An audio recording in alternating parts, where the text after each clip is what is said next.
as the numbers are kind of ticking up. So yeah, great. Thanks for all coming. So yeah, I'd like to welcome you to Webio's B2B Conversion Secrets webinar. And you are spoiled today because you have two guests from Onspring's marketing leadership team, sorry. So I'll be hosting as usual. And, you know, I'm really excited today to be joined by Emily Elizabeth, the VP of Marketing and Exec Team Leader, and Megan Guerra, the Director of Marketing. So thank you so much for joining us, ladies. Great, yeah. So Emily is a B2B SaaS marketing strategist and executive leader for high growth, forward-thinking businesses, adept in market research, go-to marketing strategies, brand awareness, demand generation, and content strategy. So Emily is known for her aggressive work ethic, the ability to make unpopular yet necessary decisions, I love that, and the results-focused teams. So Emily embraces actions and ideas and processes, and I've certainly seen that with our conversations we've had, Emily. And now over to Megan. So Megan is an experienced B2B SaaS marketer, passionate about demand gen, customer experience, and all things tech. Megan's expertise in digital marketing strategy, analytics, and all other aspects of marketing is demonstrated in her ability to adopt new tech effectively, which again is really key here, you know, and deliver an exceptional brand experience for prospects and customers alike. So as I said, thank you so much for joining us today, both of you. You know, it's clear from these conversations we've been having that you're both really focused on achieving success in what is evidently a fast-paced environment. And I know that, you know, the way that you've approached website personalization is really indicative of that, and you know, the pace at which we've had these sessions and got momentum. So I think the best thing to do now is for you to tell us a bit about Onspring. Yeah, so Onspring is a cloud-based no-code software. We specialize in automating business processes and delivering real-time reporting for what's called the GRC space. So it's governance, risk, and compliance. And we sell into every single industry and every single business size. So think enterprise-wide, the large healthcare organizations across the country, financial services, everything. And we also are able to help lots of different personas inside an organization. So we could be talking to internal audit in one particular organization. In another, we could be talking to their compliance team. In another, we could be talking to their chief information security officer. And what happens inside these organizations is that all of those roles work together with one another to achieve a common purpose, but they're all still pretty siloed in how they communicate, how they think, and how they prioritize initiatives.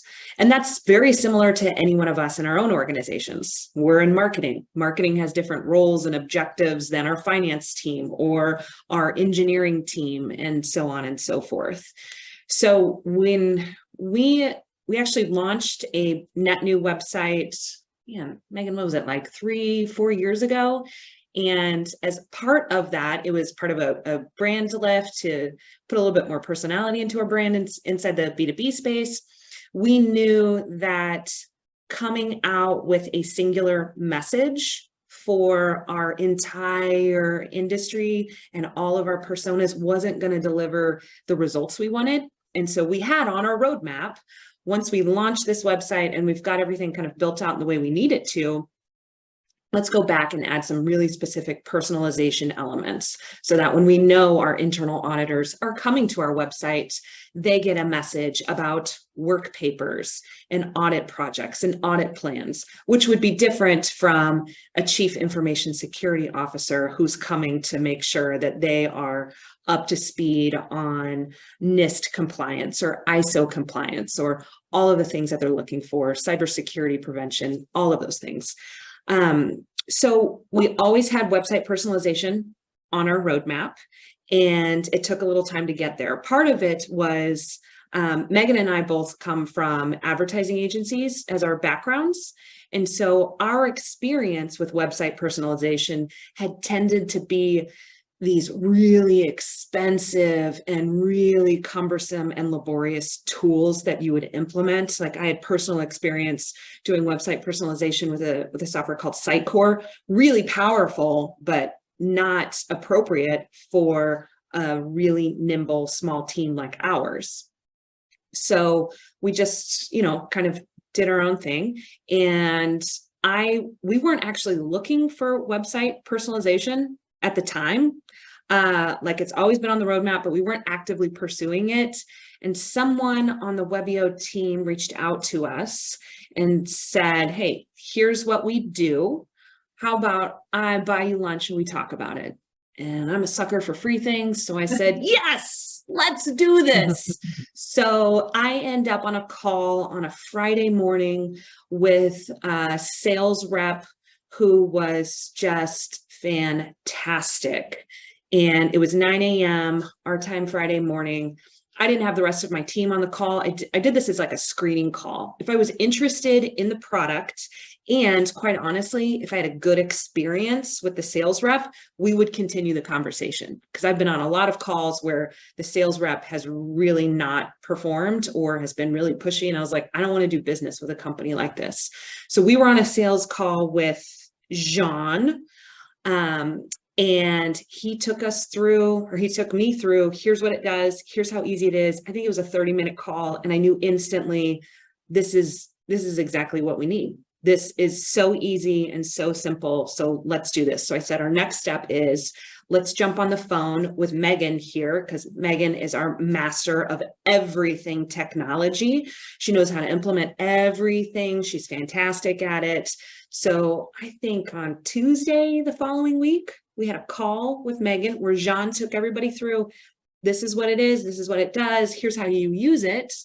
And we signed a contract by Friday and said, hey, let's get started on Monday, because Megan's ready to rock and roll and we know how important and valuable this is. So we got on a call on Monday morning, 10 a.m. our time, and said, okay, let's do this. And our sales rep was on the phone, and it was clear that he had briefed the entire customer team on what we were trying to accomplish, what our personalities were like, what our business was like. And we met with a woman named Holly, who I believe runs the customer team at Webio. Customer success. Yeah. And so Megan and I are pretty direct and move really fast. And when we get on an onboarding call, we want to see the product and we want you to teach us how to use it, because Megan is immediately going to get to work building in it, like immediately. And so we got on this call and there was a deck and I immediately was like, oh no, ugh. And that was my first impression. And then Holly took us through an entire hour of a deck, and it was the best onboarding call I've ever been in my entire life. And I'm not even joking. It was so great. There are a couple of things that she led us through that really made this experience fast and completely catered to us. So first off, she asked, a year from now, what's it going to take to get you to renew with us? And I'm in marketing. I sell software, so I totally understand where she's coming from. And to some people, that may seem like a sales kind of position to take. But for us on the receiving end, what we told her is, look, we need to see measurable results that what your software does is actually improving our conversion rates. Because if it's not, we won't renew. So upfront, it sets the expectation of, here's what I'm after. And if you're not here to help me get there, we're not going to be here with you. So advice would be, if you're thinking about working with any software company, if you're thinking about working with Webio, be really direct and explicit with what you're trying to accomplish, because they will help you get you there. The second thing she did that was so fantastic was she said, look, Emily, Megan, we're going to assign you a customer success rep, and they're going to onboard you. They're going to meet with you and take you through your journey, help you figure out what you need to do. I've got 3 people in mind. that I think would be really great, but I'm going to let you pick which one you want. And I had never experienced something like that before. And she took us through, option one, we've got this guy who's like really good at data and analytics, and he can go through the numbers with you, which is cool. And that's what Megan is really good at. So that like makes sense. We've got this female who's really good at building relationships and kind of can coach you. And Megan and I were like, okay. And then we've got this other guy who's really good at recommendations, optimizing pages and telling you this is what you should be doing. And Megan and I said, give me the guy who's going to tell me how to get further faster. And there's two things I love about that. One, I love the fact that she gave us options. And two, I love because it's kind of like choose your own destiny. We have this incense, we've picked who we want to work with. And now it's up to us to make sure that we make it work. The other thing I love about this approach is it gives us control. Whether she was really going to give us the right person or not, doesn't matter. It has this feeling of control, which has just been absolutely fantastic. So we get assigned a customer success rep, and then Megan, remind me, when did we met with Bryn afterwards to get started? How quickly after that did we do that, and what happened next? Well, Bryn, I think we met with him the following day or two later. Right. He squeezed in a meeting with us to get started, but you forgot about the other thing Holly did in that meeting was give us all of the recommendations on the PowerPoint slides. Yes, that's right. We went. So that's what made it a great meeting. Yes. We went through that, and she was like, "I have some suggestions for you," which again, I love, because not everybody especially in software. They come with, here's how great our software is, but it's up to you to do what you want with it. And Webby has actually been one of the only companies that Megan and I have worked with that actually says, here's explicitly how you can get the most out of our software. And we went ahead and took the initiative to look through your website and figure out what you should be doing. So this is a direct lift from that kickoff meeting, which was, here's what you should focus on first, second, third, and so on. So immediately coming out of the gates, it wasn't, oh God, what are we gonna do? It was, oh, we just need to go do this. So breaking it down into chunks like that makes it faster and easier for us to execute against. So some of the information shared, you can see on the screen at the moment, was the pages with the highest traffic. So these are the pages that the most visitors are hitting. It's quite obvious really to target those first, but we want to flag exactly which pages are getting the most traffic. And then this as well, which industries are coming, the highest volumes of hits from those different industries. So again, you can really focus on like the widest opportunities, the biggest numbers, focus on those first and start wide. And it was, and I was going to say, it was really a conversation. It wasn't necessarily them telling us these are the for sure industries you should go after, like the bottom 5 there. But it was, do you agree with, like, here's what we found. Do you agree with this? Are these the industries that make sense for you to target? And so the whole hour-long onboarding was a conversation between both of us. So they gave us a starting point with like a data and proof points of where we should start. But then Emily and I used our gut and our knowledge of our company to actually make the determination of this is where we're going to begin. Mm-hmm. Yeah, absolutely. And that session included some kind of advice as well about how you might do those personalizations, which I've actually listened back to the recording of that session, and I'm going to quote you here, Emily. You were like, oh, it's a pleasant delight. She's very excited. She gets very excited. It was great to have recommendations on the page also of like things that, areas that we should personalize or sections that we should move up, images that we could personalize. Everything was very clear. Brilliant. Mm-hmm. And then, so from that session, then the next sort of step was that kind of call that you had with Bryn. So it was the very next day. And then, if you could tell us a bit about that call, that would be great as well. So obviously that initial onboarding call with Holly, and then Bryn kind of went into the training aspects. Yep. So we had the initial onboarding call with Holly on a Monday. And then again, we met with Bryn, I think Tuesday or Wednesday after that. So it was nice. With Holly's call, we came out with, okay, here's industries that we wanted to target. Here's the pages we needed to target, but we don't know Webio yet. So we didn't know how to do that. So then our initial call with Bryn was going through the platform, step by step of how to set up our first campaign. So it was nice that we already had an idea of what our first campaign was going to be, so he could make it a real example as he was walking through the steps of how to set them up. And we got our first one. I think we focused on finance and banking industry.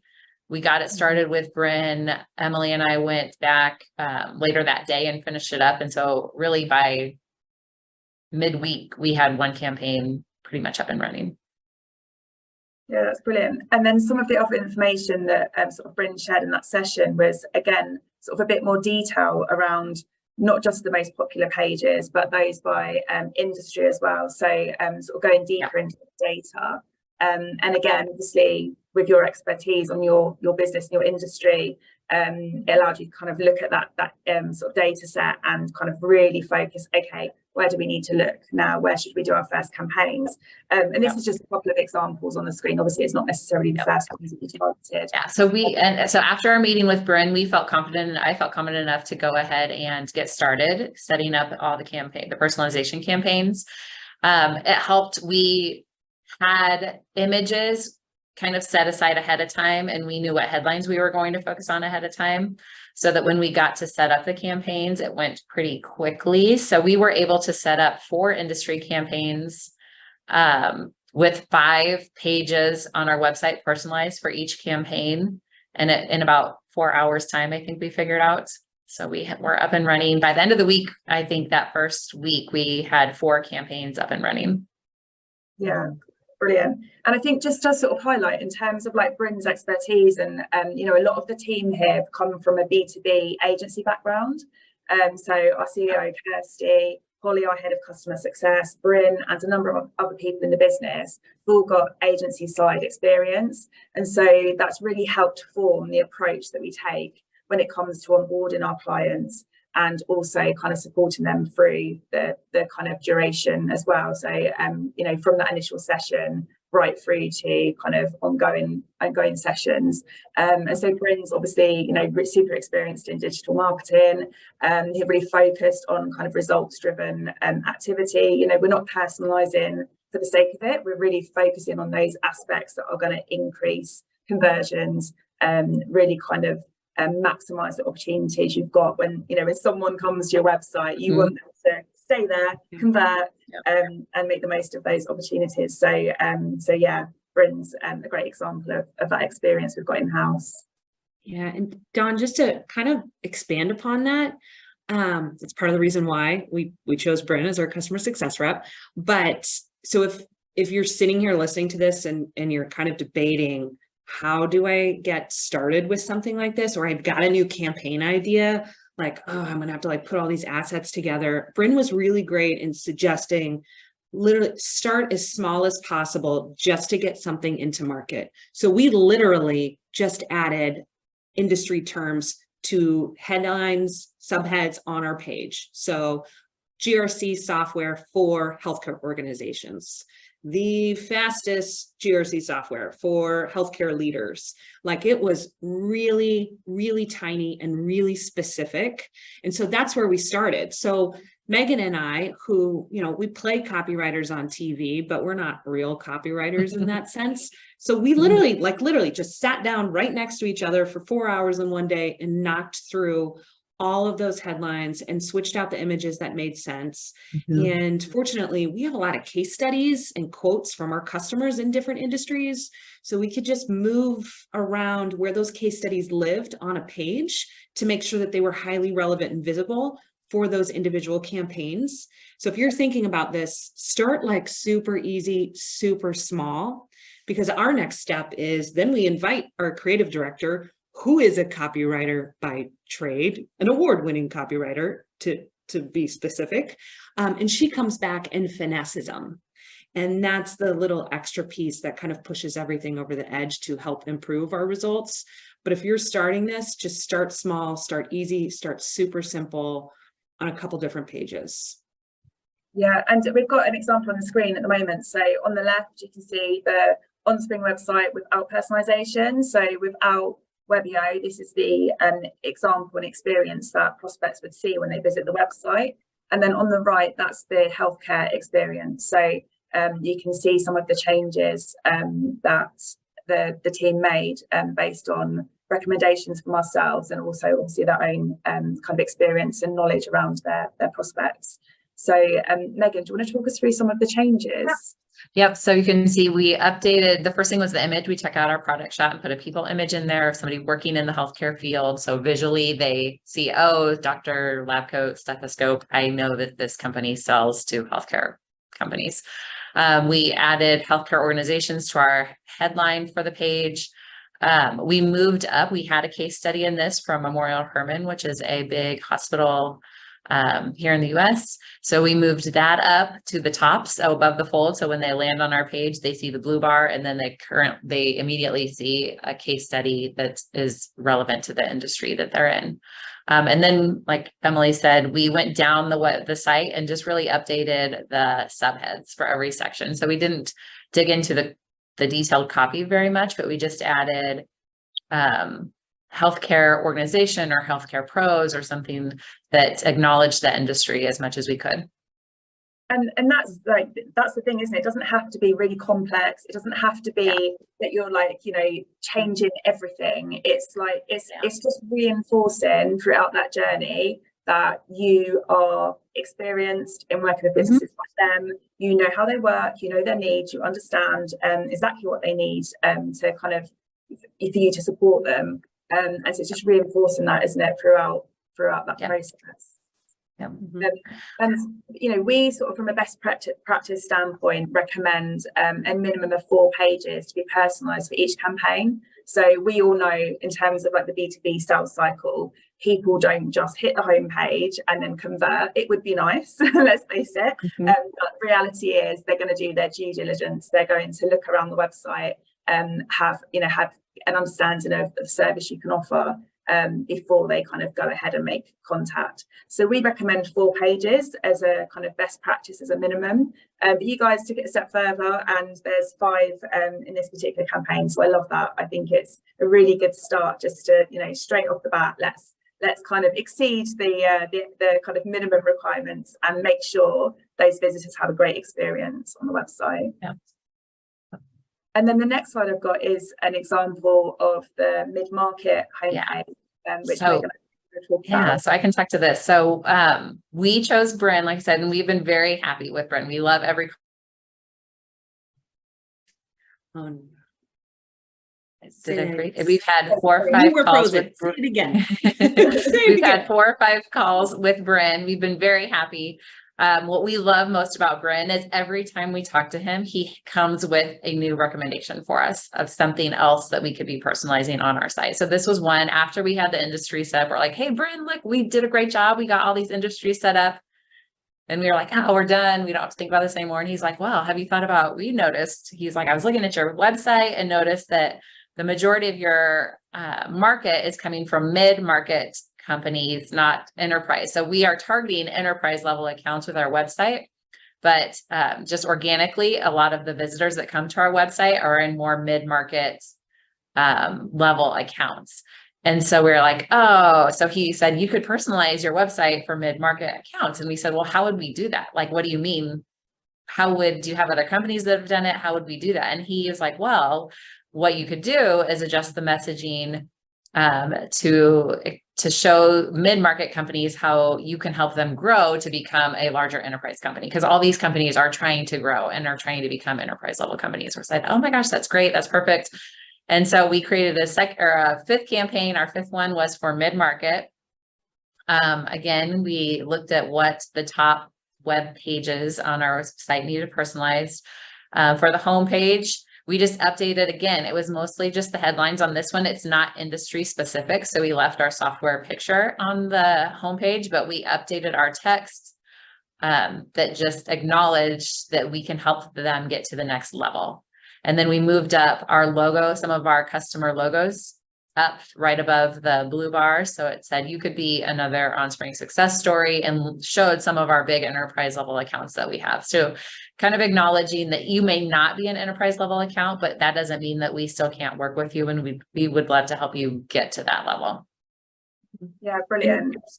It was great. We're measuring our success on all of this based on how many leads we can convert. So people who request pricing or request a demo, that is purely what we're measuring, or that's what we're evaluating success on. We are also measuring things like decrease in bounce rate, or how many pages did they view, or how long did they spend on the site. What I love about this that's been so successful for us is that we've also been able to, or with this particular example, we had a conversion come through that specifically used the messaging we put on the site. It was a mid-market company, and they came through and said, we are a company looking to grow, and we need a GRC software.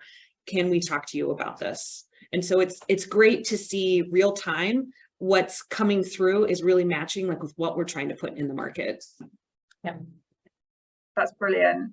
So I've got the next slide, just really just a sort of summary in terms of the kind of action plan for how to, get that activation as fast as possible, which obviously is what this session has been all about. So I think, you all agree in terms of like that first point, create great chemistry, like that first call with Jean in terms of like the sales experience and process, and then that first call with Holly as well. I think a real focus for Holly is treat that first onboarding call like a first date.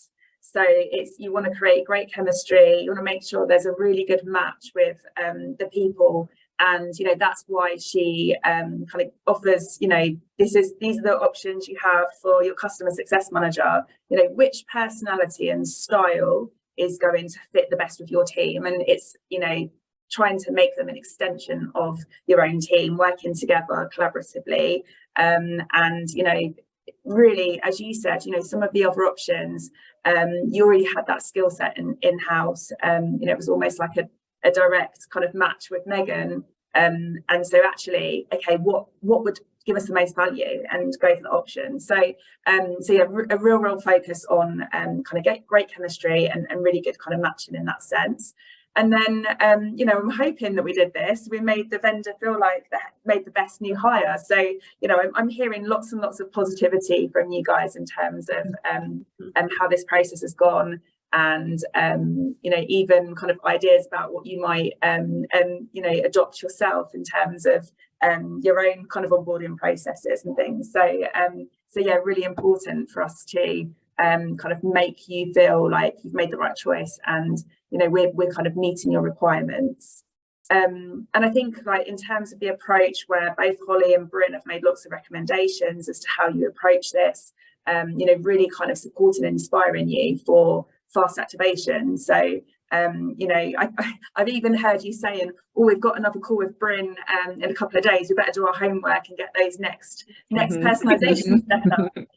Because he's going to be coming with more ideas for you, and it's really kind of keeping that momentum, isn't it, of kind of, okay, you set yourselves a goal of how many personalization campaigns you wanted set up. So Bryn's going to kind of keep you to that, and make sure you're kind of hitting those targets as you move along.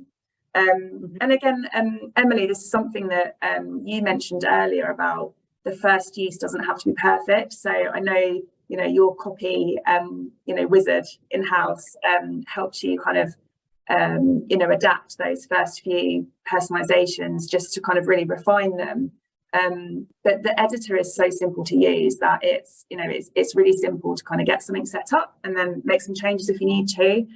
We've obviously got our experimentation option as well, so you can kind of test and learn and adapt as you go. You're not sort of set in stone. It's always kind of making improvements and tweaks along the way to absolutely get the best results. Which I think kind of leads on to, I know, at the start of this call, we before we kind of went live, we were having a bit of a conversation about results. So Megan, I think you've got an update there. Yeah. Yeah, so I looked at our results yesterday for the month of July. And so we purchased it mid-June. I think our first campaign was running June 20th or so. By July, we had 5, 6, 7, I think we're up to 8 campaigns running now. But for the whole month of July, I looked at our results, and our website conversion rates for personalized versus unpersonalized pages went up 330% for the month of July. So it was really awesome. And like when you make an investment in this kind of software, like Emily said, we weren't really looking for it, and it happened, and we made a good investment, but we want to be able to show it's so awesome to be able to show ROI within the first month of using the software. So the thing was we personalized, I think, for 4% of our website visitors. And so now that inspires Emily and I to figure out, how can we get more personalized pages? How can we personalize our website experience for more of the visitors? If we know that the conversion rate can go up as much as 300% from what it was, we're going to try to personalize it for as many people as possible. Yeah, absolutely. That's brilliant. So, in terms of your other marketing activity that you do, then how does website personalization sort of complement that, would you say? Good question. So, that was one thing that Bryn has helped us with already. He asked us what else we have going on. So like right now we just started a competitor campaign. And so we're going to set up a personalized experience. We have a HubSpot connection. And so we can set it up to personalize to those companies that are in this campaign, other marketing campaign that we have set up with digital ads. And we're going to personalize our website for those companies also that are in that campaign. So that was one of the things that is like directly correlated, and we can hopefully make a difference in that campaign. Yeah, that sounds great. I can't believe how quickly this session has gone. I know you've both got so much more to share, but we are kind of running almost to time here. So if you could sort of summarize your experience with website personalization, Emily, I'll come to you first. How would you sort of summarize how it's all going with Webio, website personalization, the impact it's having on your business? Yeah. So smart is the first word I would use to describe it. It's been really smart for us to implement this, and smart in the sense that it's been really fast and easy. I also, like, quite honestly, I've taken a lot of the experience that we've had with Webio, from sales call to kickoff call to our experience with Bryn. I've taken it back to the rest of our organization and said, look, we should think about incorporating this type of approach when we work with customers, because we're in a very similar space. People are buying our software and want the same experience that Megan and I are having with Webio. So, to be like, the businesswoman in me says, this is more than just a marketing tool for me. This is an idea generator on how our organization can improve across the board. Oh, that's wonderful. Thank you. And Megan, if I come to you next, how would you sort of summarize your experience, and what sort of value is it adding for your day to day?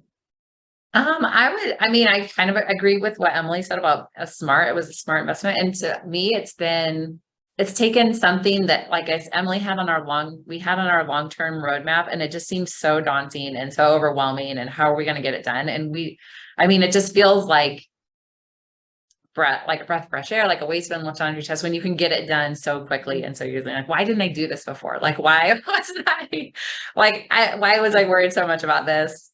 It's easy. Yeah. It was great. So, that feels really good. That's amazing to hear. Thank you so much. We are going to have to wrap it up now, I'm afraid, because we have slightly run over, but thank you both